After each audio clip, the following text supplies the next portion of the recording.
Let's get it popping. Hey, y'all. Welcome to the ANOMALOUS Podcast, where we have conversations around the nuances of living a life with God as our guide. If you're in the process of evolving or transforming and are just looking for some practical help with the process, then you're in the right place. We're all trying to figure it out. I am your host, Tia McGee, and I am so excited that you are joining me today. Today, I would like to discuss relationships, and not just any relationships, but more specifically, friendships, adult friendships. Why they're so important, why we should choose them like our lives depend upon it, because they do, and how it just may be time for new communities for some of us. Why am I even discussing this? Here, we're at this big girl age, we grown. That's not high school where we talking about friendships, right? We all got responsibilities and husbands and kids and careers and projects. Why are we talking about friendships? But I truly believe in the power of a friendship and how it can really shape our experiences, right? We know when we travel, the whole experience is different depending on who you're with or whether you're solo, right? And so even the same thing in other areas of life, like who we're with, who we spend our time with, who we connect with, who we intermingle with, who we seek advice from, the quality of that advice and what we do with it, right? How safe we feel. If we have outlets to really express ourselves, right? If we have safe spaces to grow and to be wrong and to be corrected or to be happy or to succeed or to be balling, all of that is important, right? And it really shapes our experience as humans. It really shapes our quality of life. It really shapes our decisions. And so who we spend our time with is important. How we think about and define our friendships, whether we take the time to reassess and restructure, right? It's all important. And even beyond that, I really believe in how God created us all interconnected and how we all need each other, right? How we're all here to serve each other. And we all have different capacities with that, right? But at the same time, I truly believe on a foundational level, we all desire that connectedness. And how we choose and how we navigate through those desires and through our relationships is really important. And so I'm going to jump into it. Just to give you a little bit of backdrop in terms of me and my relationship with friendships in general. I'll give you a little timeline. Growing up, for one, I'm the fourth of five. I got a bang of cousins. It was always a whole bang of us. I'm super used to always having lots of people around. Besides that, growing up, I was also an elite athlete. So I was a ball is life girl. You know what I'm saying? Was really good at basketball. Graduated from Georgetown University. Shout out to my Hoyas. We did beautiful, beautiful things there. But just being an athlete in general, and I'm 6'2". I'm real tall. I'm 6'2", was an athlete. I was popular growing up. People that are good at things are popular. And on top of that, I was friendly. I'm nice. I'm likable. I'm a little charismatic, a little witty. I'm fun. I can be fun. I've always been connected to a lot of people. And some of my friends even joke about that. Like, into my adulthood, like, see, you have all the friends, everybody. We can't go anywhere without people knowing you. It was like that in my schools, even within my city. I would say that's relative. The people that are around my age, they know who I am. The younger kids now, they always ask me like where I'm from whenever I move back to town. But yeah, so I've always been known. I've always been friendly. I've always had a lot of friends, even throughout college. We know, shout out to my college athletes, y'all know, we don't get very much time off. Christmas break was a day and a half, if even that. No Thanksgiving. Summer it goes by that quick. But even within that, whenever I was home, I'm squeezing in as many visits, as many friends as I can see, completely stretching myself thin, but I wouldn't have traded it for the world back then. Now it's absolutely crazy to me. But back then, that was just the way of life, right? For a lot of us, I believe. And so even taking that into early adulthood, I do tons of traveling, always have. And so traveling, having my own personal agenda, or the group that I'm with having an agenda, then also knowing multiple people in whatever city I'm going to and connecting with them and all of that. We know how much energy and time that takes and just all the things. I've very much been one of those super duper friendly having girls. But then the last few years, something has shifted. When I was on my sabbatical. If you don't know, I was on this crazy faith journey with God. Took a 3-year sabbatical. Well, I didn't take. Well, I took it. I was in obedience to God day by day. I was led by the Holy Spirit and it ended up being 3 years of a sabbatical, which I loved and I'm obsessed with. If you're interested, on my blog, it's linked in the bio. I detail some of the beginning of that story and how that even came to be. So go ahead and check it out. But anyways, during my sabbatical, a lot changed for me. I was in a house in South Carolina. Shout out to my dog Ruby Lee, a cute little house in the middle of nowhere, South Carolina. But yeah, I'm in a house and it's me and God, and you know, he set it up to where there's minimal distractions. Right, it's me and him, and we working on the things. And there's so much that I discover about myself. One being that I'm much more introverted than I ever thought I was. Right, growing up with always being around people, I always thought I was super extroverted and super outgoing and just super like all of those things, and not realizing as soon as I was exposed to like some real solo silent time, I ate it up. I very much identify as an ambivert. Like I am right in the middle. On any given day, you could catch me in my room looking at the ceiling with no music and nothing on, just having a great time, like in my thoughts or just chilling or whatever, reading a book. Very much so me.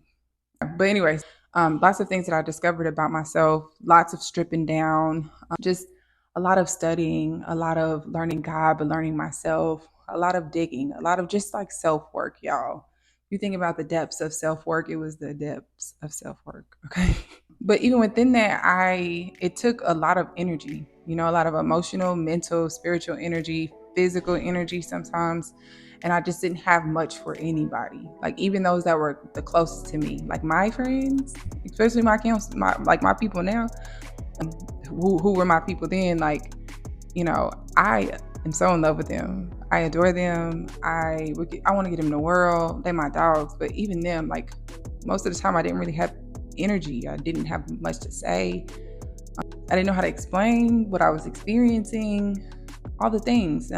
But even within that, and navigating through who I was becoming and navigating through just different things, one of the main things that God had me to really start to reevaluate is how I use my resources, right? Like how I view myself and how I value my time. And not that I am better than or my time is, better than anybody else, but just getting more intentional. You know what I'm saying? And one of the things that helped with that is the more vivid visuals that God gave me about who he's calling me to be, the places and rooms that he's calling me to, the things that he needs me to do on this earth. Once I got like real vivid visuals of it and pictures, like it did something different to me and for me. And so within me, there was some big girl decisions that I had to make. And it's like, if that's who he's calling me to, like there's a number of things and habits and stuff that I'm into right now that just can't go. You know what I'm saying? One of those things being drinking. If you knew me, then you knew I was about that life. I was fun and I had tons of fun and I was cute and I was soft and I was giggly and I was all the things, but it just had to go. The ways that I went about drinking, the consistency of it, the money that was spent on it, even the hangovers, the headaches, it just 3 days to bounce back. Ain't nobody got time for that. Like I need to be sharp. Ain't nobody got time for that. You know what I'm saying? And so for me, it was just like, okay, this can't go. And so another thing was, people pleasing, something I'm still very much working through. I've grown by leaps and bounds, but people pleasing, it wasn't no space for it no more, especially not to that capacity. I can't be ran by my desire to not rub people the wrong way. And don't get me wrong, like in my leadership, like in who I am, I always want to serve. I always want to, from a place of love, not for love, right? I want to please people.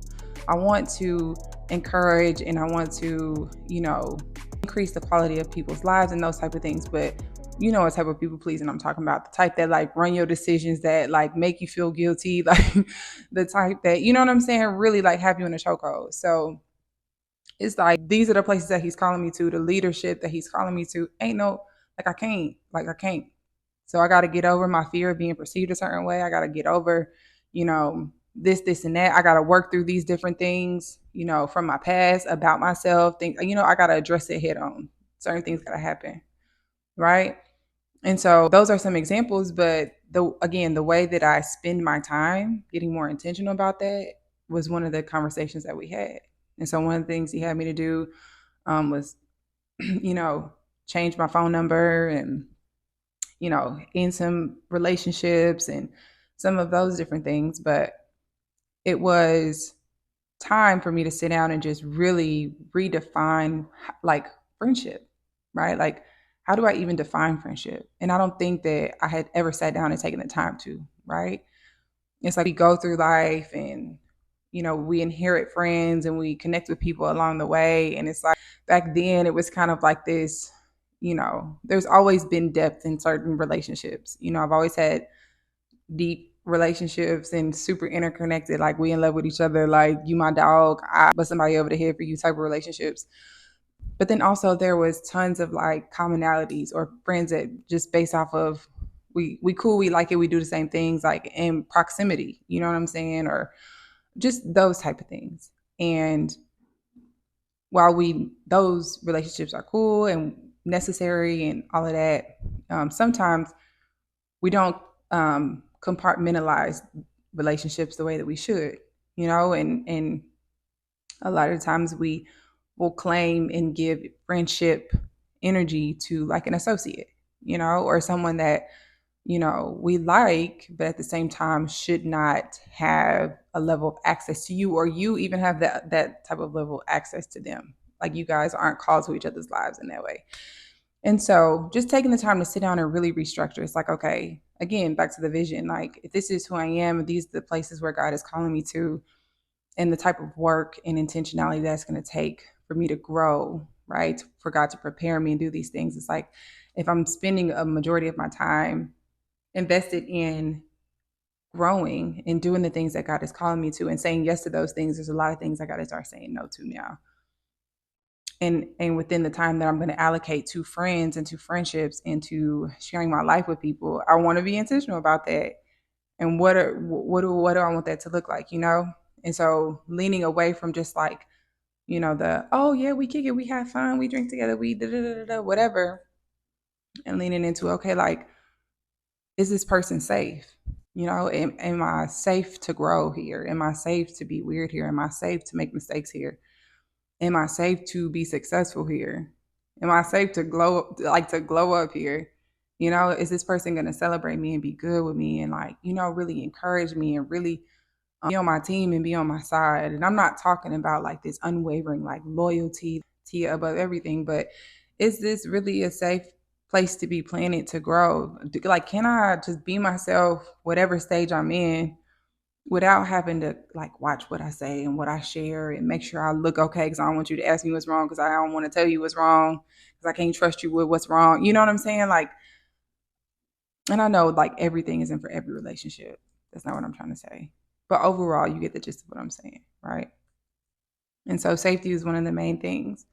Do we have an honest and transparent, loving relationship? Where we aren't just like big up in each other, but we can be honest with each other from a place of love, like to correct each other, to tell each other about each other, about ourselves. Like, again, from a place of love.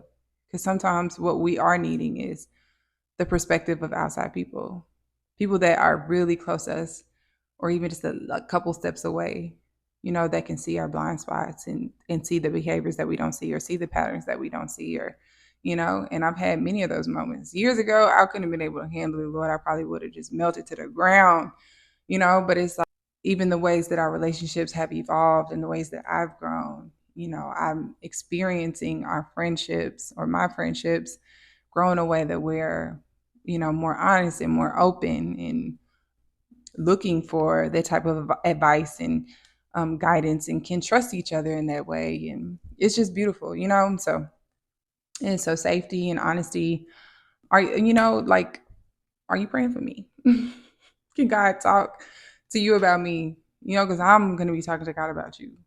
Is God in the midst of this? Is this God ordained?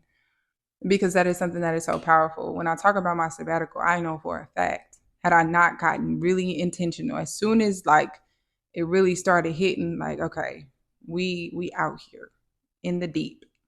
Okay, I'm out here. I'd already said the yes. I'd have made all the crazy decisions. We out here. If I wouldn't have got intentional, whether it was conscious or subconscious, to know like these decisions that I'm making, this stage of my life is not for everybody. Regardless whether they're like, oh, hey, how you doing? And wanting to know the detail, this ain't for everybody. This ain't for you to talk to everybody about, seek guidance from, none of those things, right? Had I not been intentional about who I spent that time with, my sabbatical could have looked completely different. It could have felt completely different. Because I know one of the first things that people ask me when I'm, typically face to face sharing my sabbatical story in detail, they want to know my experience, like with my fallouts, or like the drama or like the haters or like, what did everybody say? And I'm like, that is not my story. Crazy to say, but I mean, I was met with nothing but support from my people. You know what I'm saying? I'm sure that like in their minds, they was like, I don't know what the hell Tia doing, what she got going on, but okay. Me and some of my friends, me and Kaya and Lee, we was laughing about that a couple of weeks ago. Like, I mean, it's beautiful now. I'm so great. I'm happy and grateful that it turned out the way that it is. But in the moment, we was just like, oh Lord, be offense with some of these decisions.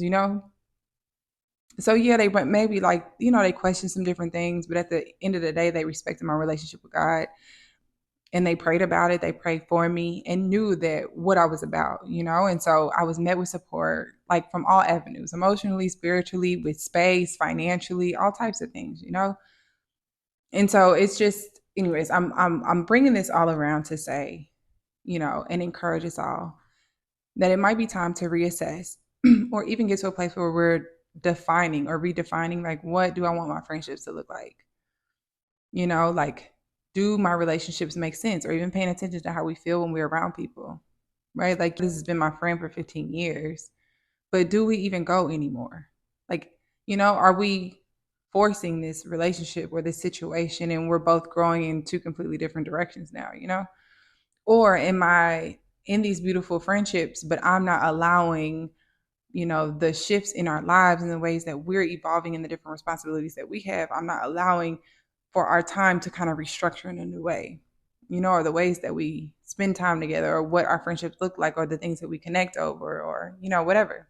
And so just encourage you, just take time, reassess those things, reassess your friendships, reassess who you are in those relationships, right?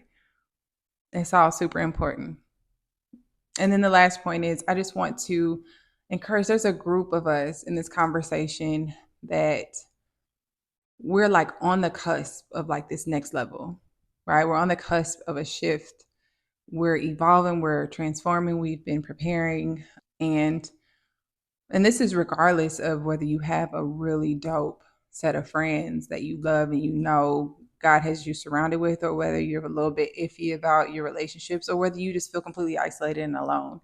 But there's a group of us that it's time for us to dip our toes into some new communities. Your next level is dependent upon who you surround yourself with, right? Whether you allow yourself to be in new spaces and open yourself up to allow God to guide you into those spaces. Because one thing I'm not going to advise you to do is to force yourself into any space that you feel like could potentially grow you.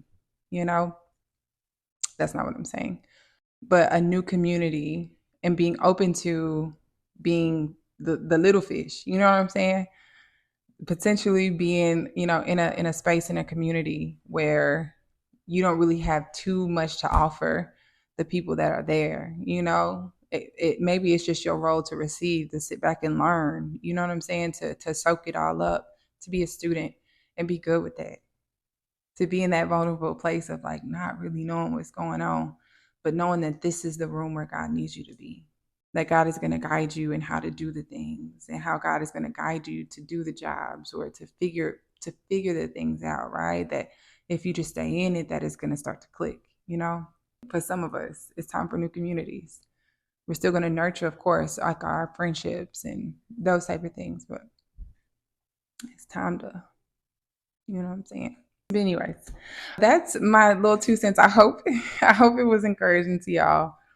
I hope that you found some value in this conversation. Yeah, I'm gonna just encourage you to take some time, look at your friendships, feel them out, look at the way you navigate them, look at the ways that your life is shifting. Pray about them, pray about your life, pray about your resources. And when I say resources, I'm talking about like our personal, right? Like our personal time. It's all limited, right? Like our personal energy, the amount of energy we have within a day, our thought space, our mental capacity, like all of those things, right? Those are our personal resources. And those are limited. And we got to be intentional about the way that we use them. So just praying over all the things, right? The ways that our day is structured, the way that we use our time, who we spend our time with in this season, God. What's the best use of my time, of my resources, of my energy, right? What are some things that you need me to change about my friendships? Are there some friendships that I need to let go? Are there some relationships that I need to let go? Right? Do I need to be more conscientious of who I am and prepare some more? Because actually, I'm going to add this last part. We know that rub off effect, right? That rub off effect, people make jokes like, oh, like the girl pick up her boyfriend's slang when they hang around each other a lot. And that's a real thing, right? So the more that we spend time with people, the more that their characteristics and their way of being kind of rubs off on us. And I've seen it within me time and time again. I done came up on some really great habits, things I love about myself that were just over the years rub offs of my friends, and the ways that they think or the ways that they navigate or the ways that they research, how organized they are, or how creative they are, how witty they are, or how up front and just, or thoughtful, or how, their perspective on things. It's rubbed off on me and I love that. And so even taking that within your conversation within yourself, it's like, okay, am I surrounded with people that have characteristics that I'm good. I'm good with these things rubbing off on me, And granted, nobody's perfect, right? We all got little flaws and all of that, but am I good with who this person is rubbing off on me in the ways that I'm spending time with them? Because there are times like that we don't even realize it, that there are some not so good things, from the people or the environments that we're around that are infiltrating our system and coming out of us, even though we don't notice it. Right. So being conscientious of that, right? The environments and the people that we're surrounding ourselves with, because we know that eventually it could really rub off on us. And then also making sure that we are the people and we're good with who we are rubbing off on other people.